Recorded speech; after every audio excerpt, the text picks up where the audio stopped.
तर सर्व मित्रांचं स्वागत आहे आपल्या कुटुंबामध्ये आणि आपण आज बघणार आहोत झेडपीच्या प्रत्येक जिल्ह्याच्या जागा। त्यामुळे तुम्ही व्हिडिओ शेवटपर्यंत बघा आणि मित्रांनो तुम्ही व्हिडिओ शेवटपर्यंत बघा, कारण की शेवटपर्यंत बघितल्याशिवाय आपल्याला कळणार नाही काय व्हिडिओमध्ये काय टिपमध्ये। आपण या व्हिडिओमध्ये असं बघणार आहे की प्रत्येक याला अभ्यासक्रम कोणता आहे, कशा प्रकारे अभ्यास केला आपलं सिलेक्शन होऊ शकतं। कारण की बघा आपल्याला जिकायसाठी खेळायचं आहे का हरण्यापासून वाचण्यासाठी नाही, पण आपल्याला जिंकण्यासाठी खेळायचं, कारण की आपल्याला काम घ्यायचं आणि आपल्याला कुठं ना कुठं नोकरी लागायचं मित्रांनो।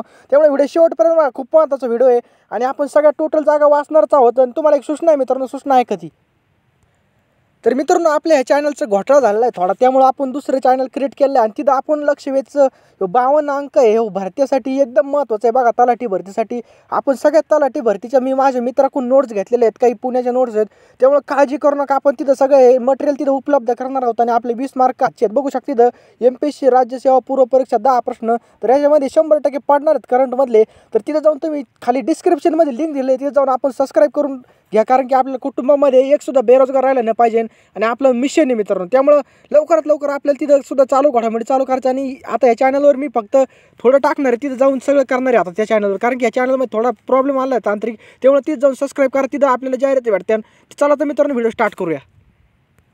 तर मित्रांनो आपण आता प्रत्येक जिल्ह्याच्या जागा बघणार आहोत, व्हॅकन्सी टोटल किती कशा आहेत, त्यामुळे काळजीपूर्वक व्हिडिओ बघा। तर बघूया पहिला जिल्हा अहमदनगर, तर एकूण जागा 729। त्याच्यानंतर अकोला जिल्हा आहे त्याला 242 जागा।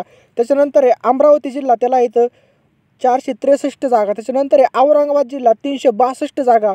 त्याच्यानंतर आहे बीड जिल्हा 465 जागा। त्याच्यानंतर पाहूया बीडनंतर त्याच्यानंतर आहे भंडारा जिल्हा, त्याला एकूण जागा आहेत 143। बुलढाण्याला 332 जागा आहे। त्याच्यानंतर चंद्रपूरला 323 जागा, धुळे जिल्ह्याला 219 जागा, गडचिरोलीला 335 जागा। त्याच्यानंतर आहे गोंदिया जिल्ह्याला आहे 257 जागा।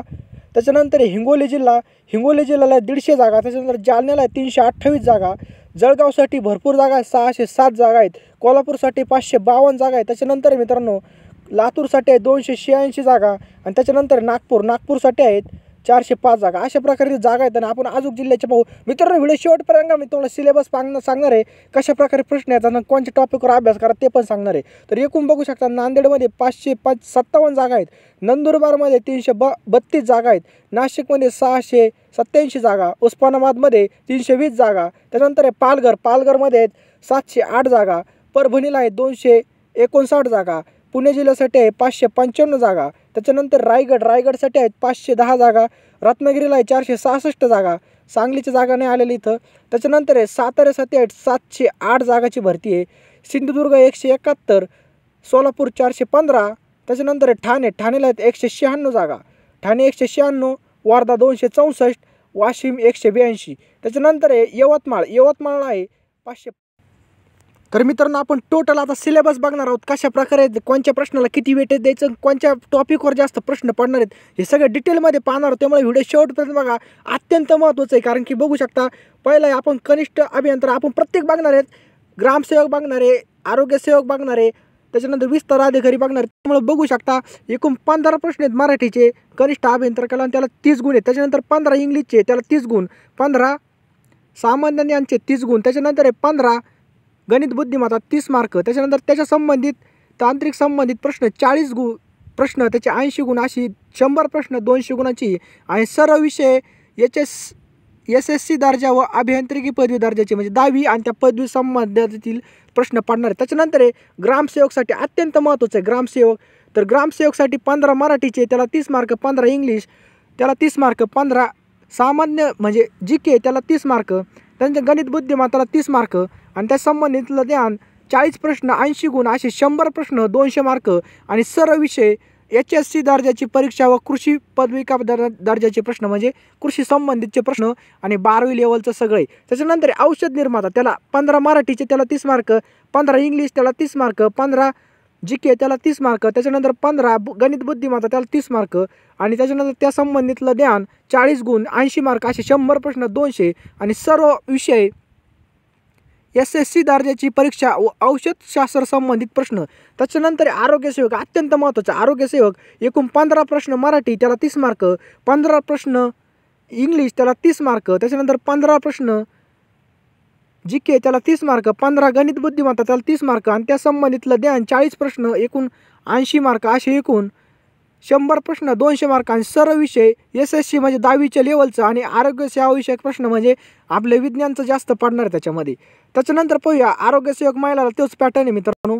त्याच्यानंतर आहे विस्तार अधिकारी. विस्तार अधिकारीला बघू शकता 15 प्रश्न मराठीचे त्याला 30 मार्क, 15 इंग्लिशचे त्याला 30 मार्क, 15 गणित बुद्धिमत्ता त्याला 30 मार्क, ते GK त्याच्यानंतर 15 गणित बुद्धिमत्ता 30 आणि त्या संबंधितलं ज्ञान 40 प्रश्न 80 मार्क असे एकूण 200 मार्क. तर बघू शकता मराठी 12वीचा दर्जा, कृषी संबंधित प्रश्न, पदवी दर्जाचे प्रश्न अशा प्रकारे याच्यात प्रश्न पडणार आहे. त्याच्यानंतर बघू शकता स्थापत्य अभियंता त्याच्यानंतर स्थापत्य अभिसहाय्यकला बघू शकता एकूण 15 प्रश्न 30 मार्क मराठीचे, त्याच्यानंतर 15 इंग्लिशचे 30 मार्क, 15 GKचे 30 मार्क, गणित बुद्धिमत्ता 15 आणि त्या संबंधितले प्रश्न 40 एकूण 80 मार्क असे एकूण 100 प्रश्न आणि 200 मार्क आणि त्याचे दर्जा आहे मित्रांनो 10वीचा पॅटर्न आणि त्याच्यानंतर त्या संबंधितली पदवी. त्याच्यानंतर पशुधन पर्यवेक्षक मराठीला 15 प्रश्न 30 मार्क असे एकूण 100 प्रश्न आहेत 200 मार्काचे आणि त्याचा दर्जा आहे मित्रांनो 12वीचा दर्जा विज्ञान आरोग्य संबंधित प्रश्न. त्याच्यानंतर वरिष्ठ सहाय्यकला तोच पॅटर्न आहे मित्रांनो, त्याचा दर्जा आहे 12वीचा दर्जा आणि त्याच्यानंतर लेखा संबंधित व इतर पदवी दर्जाची परीक्षा. त्याच्यानंतर अंगणवाडी परीक्षक इथं पॅटर्न चेंज झाला आहे. 25 प्रश्न आहेत 50 मार्काला मराठीचे, 25 इंग्लिशचे त्याला 50 मार्क, त्याच्यानंतर 25 GK त्याला 50 आणि 25 गणित बुद्धिमत्ता असे एकूण 100 प्रश्न आणि इथं बघू शकता 200 मार्काचे पेपर. आणि त्याच्यानंतर आहे 12वी व इतर पदवी परीक्षाची दर्जाची परीक्षा, 12वीचा बेस आणि इतर पदवी दर्जाची परीक्षा. त्याच्यानंतर आहे विस्तार अधिकारी सांख्यिकी. इथं सुद्धा तोच पॅटर्न आहे 25 मराठी, 25 इंग्लिश आणि 25 GK आणि 25 गणित बुद्धिमत्ता असे एकूण 100 प्रश्न आहे त्याला 200 मार्क, त्याला सुद्धा तोच पॅटर्न. कनिष्ठ लेखा अधिकारीला बघू शकता 15 प्रश्न तो म्हणजे वरच्यावानी पॅटर्न असे त्याचा दर्जा आहे. कनिष्ठ लेखा अधिकारीचा दर्जा आहे मित्रांनो त्याला 12वी पास लागतं आणि लेखा संबंधित व इतर प्रश्न पदवी दर्जाची परीक्षा अशा इथं पॅटर्न आहे. अशा प्रकारे मित्रांनो. चला तर मित्रांनो व्हिडिओ खूप लांब जाईल आणि मित्रांनो आपल्या दुसऱ्या चॅनलवर जाऊन तिथं जाऊन व्हिजिट करा, कारण की तिथं सुद्धा महत्त्वाचं मिळणार आहे. कारण की आता हे चॅनलवर थोडा तांत्रिक प्रॉब्लेम झाला आहे, त्यामुळं तिथं जाऊन तुम्ही सबस्क्राईब करा. डिस्क्रिप्शनमध्ये लिंक दिलेली. तर मित्रांनो हा व्हिडिओ इथंच थांबतो. तब तक जय हिंद, जय महाराष्ट्र, बेस्ट ऑफ लक.